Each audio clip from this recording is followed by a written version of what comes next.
Halo teman-teman semua, kembali lagi kepada Teddy Saputra.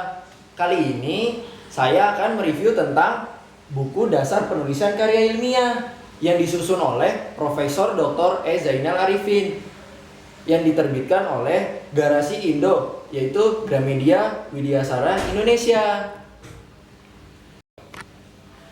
Menurut Broto Wijoyo, karya ilmiah adalah karangan ilmu pengetahuan yang menyajikan fakta dan tulisan menurut metodologi penulisan yang baik dan benar.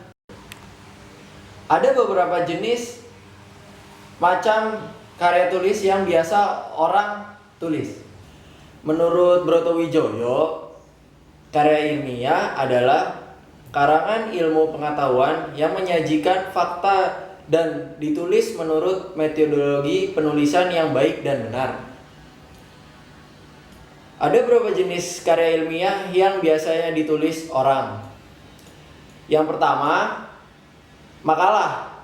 Makalah adalah karya tulis ilmiah yang menyajikan suatu masalah yang pembahasannya berdasarkan data di lapangan yang bersifat empiris atau objektif. Yang kedua, kertas kerja. Kertas kerja seperti halnya makalah, karena menyajikan suatu berdasarkan data di lapangan.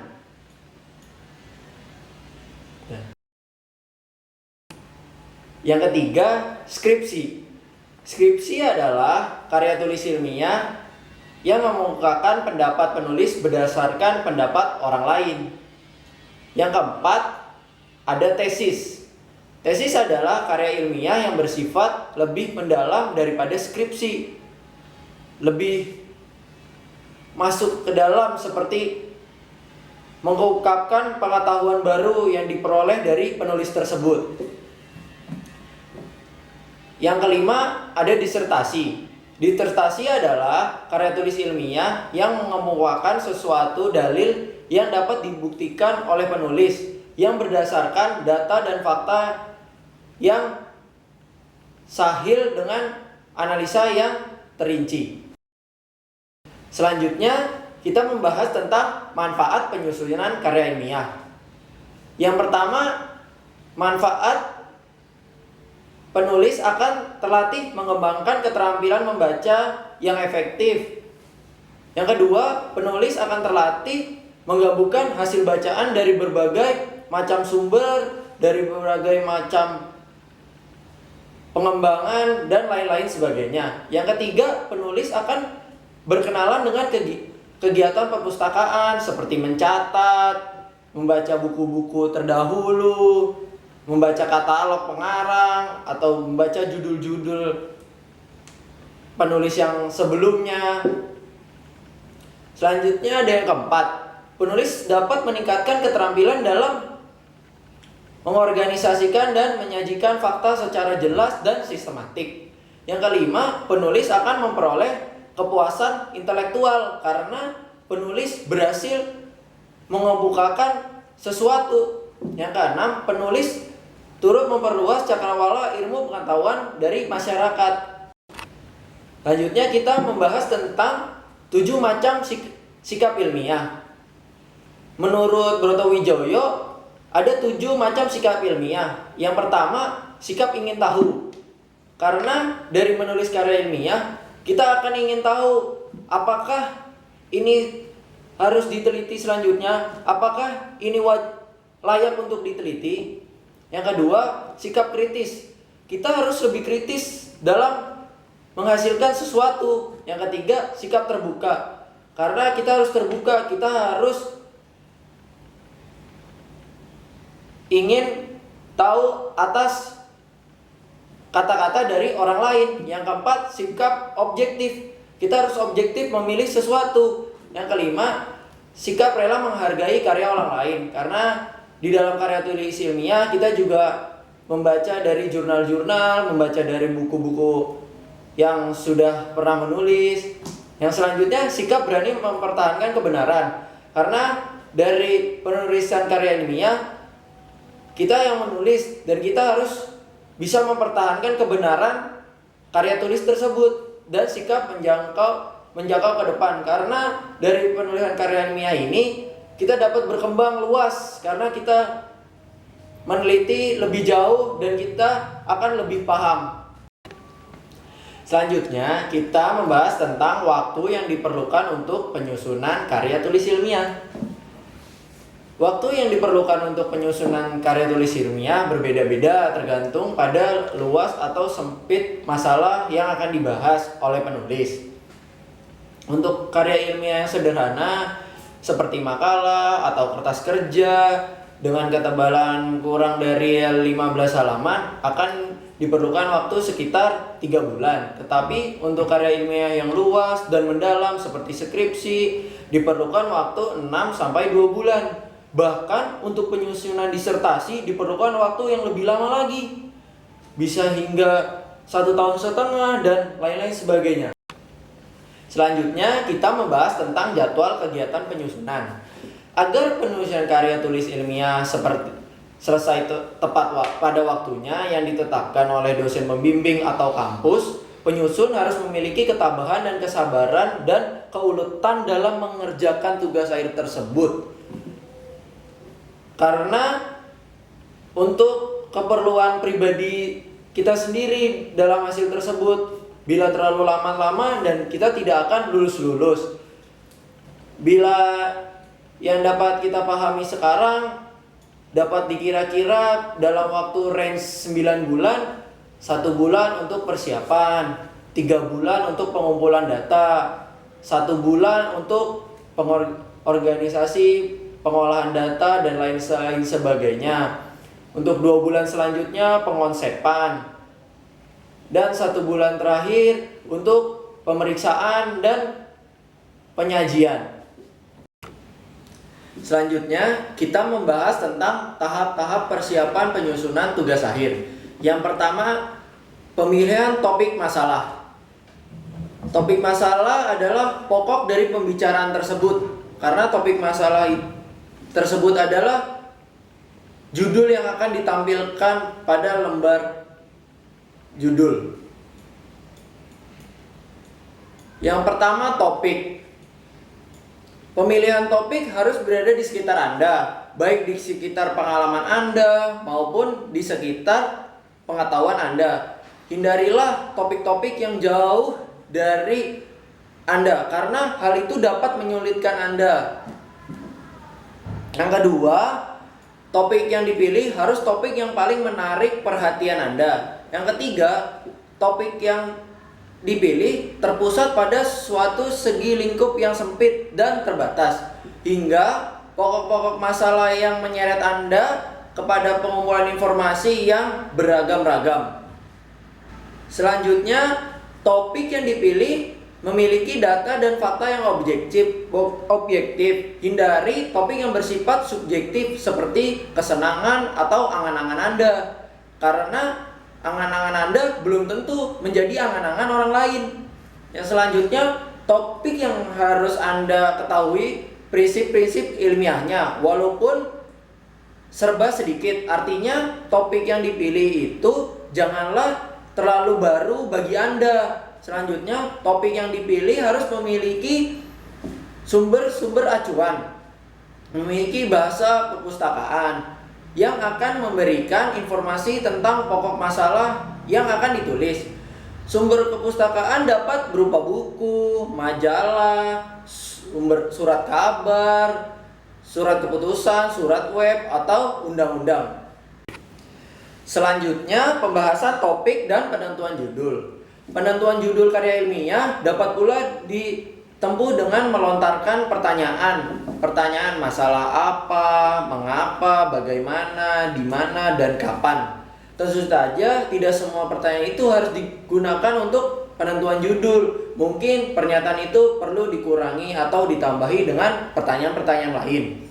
Judul karya ilmiah harusnya berbentuk frasa, bukan berbentuk kalimat. Oleh karena itu, kata-kata yang dapat dijadikan sebagai judul karangan seperti mengembangkan menjadi pengembangan, bermanfaat jadi manfaat yang akan didapat,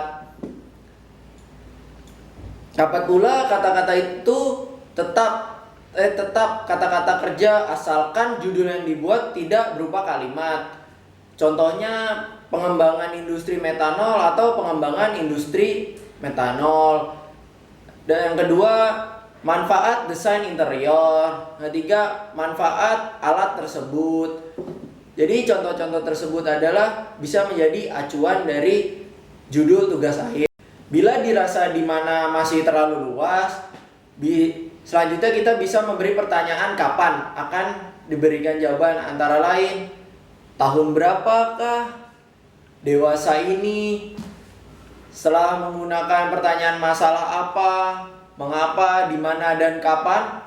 Kini bisa memilih judul karya ilmiah sebagai berikut. Contohnya yang pertama, pengembangan industri metanol di Pulau Banyuwangi tahun 2008, atau manfaat desain interior dalam mendukung kegunaan perkantoran di Jakarta. Selanjutnya yaitu pembuatan kerangka. Kerangka karangan disebut juga outline. Penyusunan kerangka pada prinsipnya adalah proses penggolongan atau penataan berbagai fakta yang kadang-kadang berbeda jenis dan sifat. Karena beda-beda penelitian, beda-beda dalam kerangkanya tersebut. Seperti bab 1 terkadang ada yang tentang latar belakang. Selanjutnya bab 2 tentang rumusan masalah. Selanjutnya diagram alir. Selanjutnya pembahasan, dan selanjutnya kesimpulan. Ada yang bab pertama latar belakang. Bab kedua tentang sub-sub dan lain-lain sebagainya, atau metode hidroponiknya, pembahasan tentang metodenya. Selanjutnya kita membahas tentang pengumpulan data. Jika judul karya ilmiah dan ragamnya sudah disetujui oleh pembimbing atau oleh pimpinan kampus yang bersangkutan, kita sudah dapat memulai pengumpulan data dan melanjutkan kegiatan-kegiatan selanjutnya. Langkah pertama yang harus ditempuh dalam pengumpulan data adalah mencari informasi dari perpustakaan mengenai hal-hal ada referensi dengan judul garapan informasi yang relevan, diambil sarinya dan dicatat pada kartu hasil studi. Selanjutnya kita membahas tentang pengorganisasian atau pengonsepan. Jika data sudah terkumpul, penyusun, menyeleksi, dan pengorganisasian data-data tersebut. Penyusun harus menggolongkan data-data menurut jenis, sifat, atau bentuk. Penyusun menentukan data mana yang akan dibicarakan kemudian. Jadi, penyusun harus mengelola dan menganalisis data-data dengan teknik-teknik yang ditentukan. Contohnya seperti bantuan SPSS dan lain-lain sebagainya.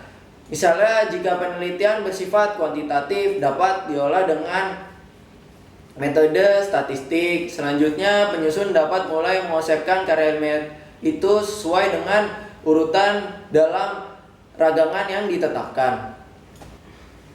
Selanjutnya kita membahas tentang pemeriksaan atau penyuntingan. Sebelum mengetik konsep penyusun memeriksa dulu konsep tersebut. Tentu ada bagian yang tumpang tindih atau ada penjelasan yang mengulang-ulang. Buanglah penjelasan yang tidak perlu dan tambahkan penjelasan yang dirasa sangat diperlukan untuk ditambahkan. Secara ringkas, pemeriksaan konsep mencakupi pemeriksaan isi karya ilmiah dan cara penyajian karya ilmiah, termasuk penyuntingan bahasa yang digunakan, termasuk keselarasan dari bentuk karya ilmiah tersebut. Selanjutnya kita membahas tentang pengetikan atau penyajian. Dalam pengetikan naskah, penyusun hendaklah memperhatikan segi kerapian dan kebersihan. Penyusun memperhatikan tata letak unsur dalam karya ilmiah. Misalnya penyusunan menata unsur-unsur yang tercakup dalam kulit luar, unsur-unsur dalam halaman judul, unsur-unsur dalam daftar isi, dan unsur-unsur dalam daftar pustaka. Selanjutnya kita membahas tentang sistematik penulisan karya ilmiah. Yang pertama dari bahan dan jumlah halaman. Kertas yang digunakan untuk mengetik karya ilmiah sebaiknya kertas HVS yang berukuran kuarto atau bisa dengan ukuran cm 21,5 cm kali 28 cm persegi. Sedangkan untuk kulitnya digunakan kertas yang agak tebal seperti kertas karton. Kemungkinan mesin tik yang digunakan hendaknya mesin tik yang huruf-hurufnya tegak dan masih jelas, tidak meloncat-loncat. Pemakaian mesin tik yang hurufnya miring tidak diizinkan. Jika mesin tik yang digunakan lebih dari satu, usahakan agar ukuran dan bentuk ukurannya sama sehingga hanya terdapat satu ukuran. Selanjutnya kita membahas tentang perwajahan. Yang dimaksud dalam perwajahan ini adalah tata letak unsur-unsur karya ilmiah serta aturan penulisan unsur-unsur tersebut yang dikaitkan dengan segi keindahan dan estetika naskah. Tata letak dan penulisan unsur-unsur karya ilmiah harus disusun sebaik-baiknya agar karya ilmiah tampak rapi dan menarik. Periksalah kulit luar naskah, seperti kulit luar naskah, halaman, judul, daftar isi, daftar pustaka. Sudah lengkapkah bagian-bagian dalamnya? Dalam pembicaraan tentang perwajahan akan pembahasan tentang kertas pola ukur dan penomoran. Kertas pola ukur, supaya setiap halaman ketika tampak rapi, sebaiknya ketika Anda mengetik gunakan kertas pola ukuran. Kertas pola ukuran itu dipasang setiap kali menggunakan halaman dan kertas pola ukur itu harus ditaati agar hasil ketikan tampak rapi.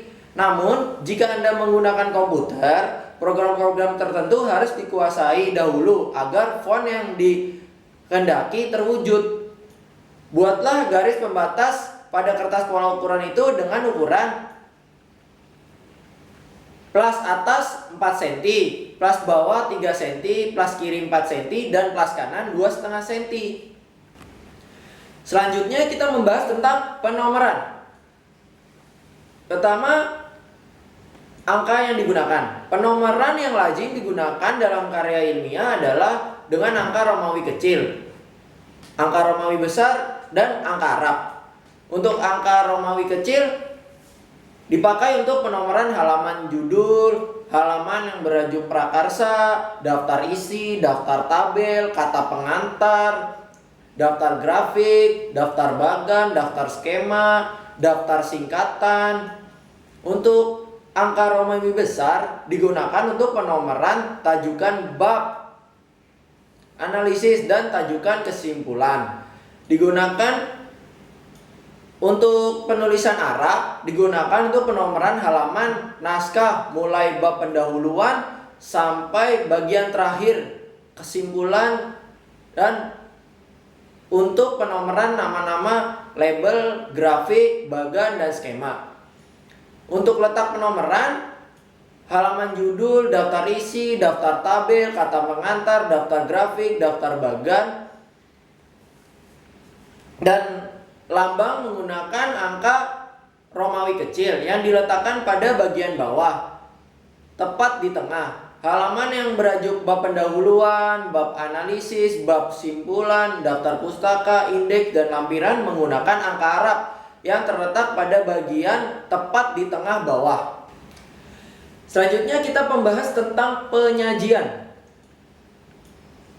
Yang pertama itu pengetahuan hasil studi pustaka. Sebelum memulai menulis karya ilmiah, tentunya Anda harus memiliki dan menentukan bahan bacaan yang membahas masalah yang akan Anda tulis atau sekurangnya berkaitan dengan masalah yang berada di karya tulis ilmiah tersebut. Sumber bacaan itu dapat berupa buku yang sudah terbit, naskah yang belum diterbitkan, tabloid, majalah, surat kabar, atau lain-lain sebagainya. Pada waktu membaca sumber tersebut, Anda akan menemukan isi pertanyaan atau keterangan yang menurut Anda sendiri pantas untuk dijadikan kutipan.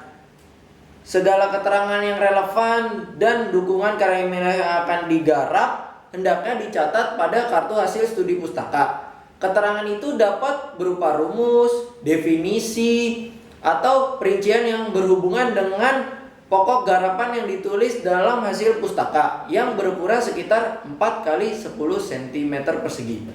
Selanjutnya, penampilan kutipan. Isi pernyataan atau keterangan yang tercantum dalam kartu hasil studi pustaka ditampilkan dalam naskah untuk menunjang dan memperkuat ide-ide yang dikemukakan dalam karya tulis ilmiah. Penampilan kutipan sebagai pertanggungjawaban moral penulis dalam hubungannya dengan kelaziman dalam karang mengarang, mengikuti ketentuan sebagai berikut. Ada 8 model penampilan kutipan sebagai berikut. Yang pertama, nama pengarang sebelum kutipan. Yang kedua, nama pengarang setelah kutipan. Yang ketiga, nama pengarang 2 orang. Yang keempat, nama pengarang 3 orang atau lebih. Yang kelima, kutipan lebih dari 5 baris. Yang keenam, kutipan dari kutipan tidak dianjurkan. Yang ketujuh, kutipan sama dari beberapa sumber. Yang kedelapan, kutipan dari internet. Selanjutnya kita membahas tentang catatan kaki. Catatan kaki adalah suatu keterangan tambahan tentang istilah atau ungkapan yang tercantum dalam naskah. Catatan kaki juga dapat berupa rujukan kepada suatu yang bukan buku, seperti keterangan wawancara, pidato di televisi, dan yang sejenisnya dengan itu. Bagian akan diterangkan diberi nomor 1, 2, 3, dan seterusnya. Namun itu dinaikkan setengah spasi tanpa jarak ketentuan. Catatan kaki ini diletakkan di bagian bawah halaman dengan dibatasi oleh garis sepanjang 10 pukulan dari pias kiri jarak dari garis pembatas ke catatan kaki 2 space. Namun catatan kaki dinaikkan setengah space di depan penjelasannya dan diberi kurung tutup. Selanjutnya kita membahas tentang konvensi naskah karya ilmiah. Yang pertama itu bagian pembukaan, yaitu kulit luar. Yang dicantumkan pada kulit luar adalah yang pertama, judul karya ilmiah yang lengkap dengan anak judul bila ada atau jika ada. Yang kedua, keperluan penyusunan. Yang ketiga, nama penyusun. Yang keempat, nama lembaga yang sedang dilakukan pendidikan. Selanjutnya, nama kota tempat lembaga pendidikan tersebut. Yang terakhir, tahun penyusunan. Dan yang selanjutnya yaitu judul karya ilmiah dan keterangannya. Judul karya ilmiah dicantumkan sekitar 4 cm dari pinggir atas kertas. Judul karya ilmiah ditulis dengan huruf kapital seluruhnya tanpa tanda baca apapun. Yang kedua, maksud penyusunan. Maksud penyusunan karya ilmiah dicantumkan di bawah judul yang ditulis dengan menggunakan huruf kapital pada semua awal kata, kecuali kata tugas seperti di dalam, bagi, untuk, dari. Misalkan skripsi ini digunakan untuk melengkapi syarat uji sarjana pada Fakultas Ekonomi di Universitas Trisakti, atau tugas akhir ini untuk menyelesaikan gelar ahli madya. Selanjutnya kita membahas tentang halaman judul. Penulisan halaman judul harus sama persis dengan penulisan kulit luar. Ukuran hurufnya sama, kapital, sistem simetrisnya atau sistem lurusnya sama, pendeknya. Yang tercantum dalam halaman judul merupakan turunan semua hal yang terdapat dalam kulit luar. Nah, selanjutnya halaman pengasahan.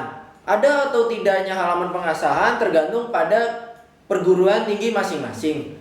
Hal ini disediakan untuk mencantumkan nama dosen pembimbing, nama dosen penguji, nama ketua jurusan, nama yang bertanggung jawab, dan kehasilan karya ilmiah. Jenis-jenis ini tercantum dalam halaman ini berbeda bergantung pada kebiasaan yang berlaku di lingkungan universitas masing-masing. Selanjutnya kita membahas tentang daftar tabel. Karya ilmiah yang lengkap selain menganalisis data dengan seksama juga mencantumkan tabel yang merupakan gambaran nyata analisis masalah. Nama-nama tabel yang tercantum di dalam karya ilmiah itu dimuat dalam daftar tabel. Dan selanjutnya kita membahas tentang daftar grafik, bagan atau skema. Pada dasarnya penulisan daftar grafik, daftar bagan, daftar skema hampir sama dengan penulisan daftar tabel. Daftar grafik, daftar bagan atau daftar skema itu dibuat jika dalam satu karya ilmiah tersebut terdapat lebih dari satu grafik, bagan atau skema. Selanjutnya itu bagian inti dari karya ilmiah. Bagian inti terdapat 3 jenis, yaitu yang pertama bab pendahuluan, yang kedua bab analisis dan pembahasan, yang ketiga kesimpulan dan saran. Tiap-tiap sajian dalam bagian ini memiliki beberapa macam permasalahan seperti di bawah ini. Yang pertama bab pendahuluan. Bab pendahuluan adalah bab yang mengantarkan isi naskah, yaitu bab berisi hal-hal umum yang disajikan, landasan kerja dan arah kerja penyusun. Selanjutnya yaitu bab analisis atau bab pembahasan. Bab analisis atau bab pembahasan ini merupakan bab yang terpenting dalam penelitian ilmiah. Di dalam bab ini akan dilakukan kegiatan analisis, sintesis, pembahasan, dan interpretasi jalan keluar dan beberapa pengolahan data secara tuntas. Bagian ini dapat dibagi menjadi beberapa bab, seperti bab dibagi-bagi menjadi anak bab seperti dengan kebutuhan penelitian. Dengan demikian, segala masalah yang akan ditinjau terbicara dalam bab ini. Hal ini dapat diuji dengan beberapa pertanyaan. Yang pertama, sudahkah keseluruhan tahap pengolahan data terselesaikan? Yang kedua, sudahkah semua masalah dapat dilaksanakan secara taat, asas, dan lengkap? Dan ini adalah bab kesimpulan dan saran. Bab ini berisi tentang kesimpulan yang diperoleh dari penelitian yang dilakukan. Kesimpulan yang dimaksud adalah gambaran umum seluruh analisis dan relevansinya dengan hipotesis yang sudah dikemukakan. Kesimpulan ini diperoleh dari uraian analisis, interpretasi, dan deskripsi yang tertera pada bab analisis. Dalam hubungan itu, sering dijumpai simpulan yang menggunakan nomor seperti 1, 2, 3, 4 dan selanjutnya, yang seolah-olah merupakan kalimat yang terlepas-lepas. Simpulan seperti itu kurang baik karena terasa kaku. Simpulan akan lebih baik dan lebih informatif jika disajikan dalam paragraf yang tidak dinomori. Selanjutnya, saran-saran penulis tentang metodologi penulisan lanjutan, penerapan hasil penelitian, dan beberapa saran yang mempunyai relevansinya dengan hambatan yang dialami selama penelitian dapat pula dicantumkan dalam bab ini. Akan tetapi, seperti sudah disinggung di muka, saran tidak selalu diperlukan dalam karya tulis ilmiah. Selanjutnya kita membahas tentang bagian penutupan. Yang pertama itu daftar pustaka. Salah satu hal-hal yang mutlak harus ada pada suatu karya ilmiah, baik makalah maupun skripsi, adalah daftar pustaka dengan mencantumkan berbagai data-data yang sudah digunakan. Dosen pembimbing dapat mengetahui secara selintas sumber acuan yang dijadikan landasan berpijak oleh penulis karya ilmiah tersebut.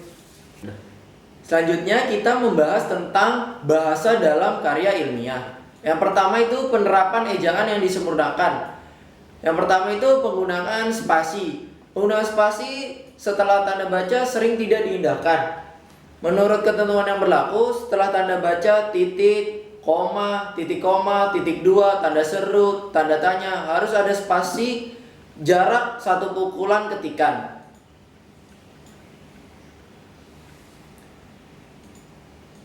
Selanjutnya kita membahas tentang pembentukan kata-kata. Yang pertama itu peluluhan bunyi.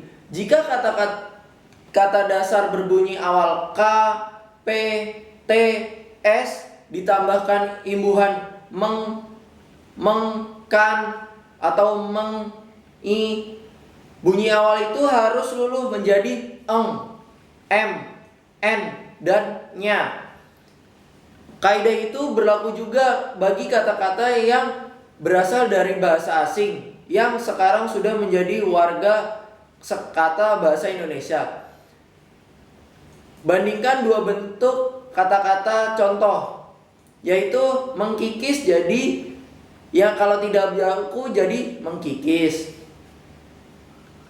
Untuk kata bakunya memesona yang tidak baku mempesona. Bentuk bakunya menahapkan jadi mentahapkan. Yang selanjutnya itu pemilihan kata. Penggunaan kata dalam ragam tulis resmi seperti dalam penulisan karya tulis ilmiah tentu harus berbeda dengan penggunaan kata dalam tulis yang tidak resmi.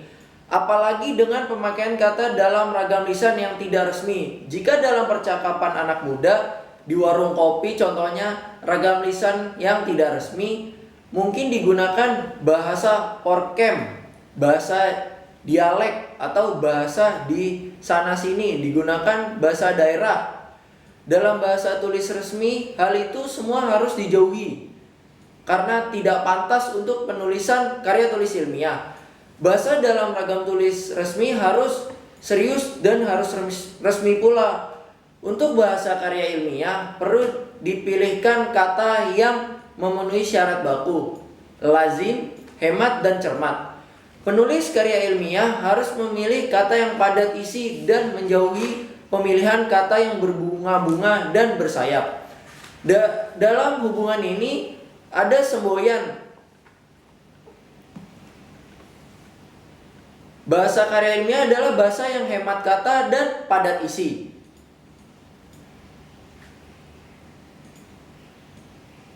Selanjutnya kita membahas tentang penyusunan kalimat efektif.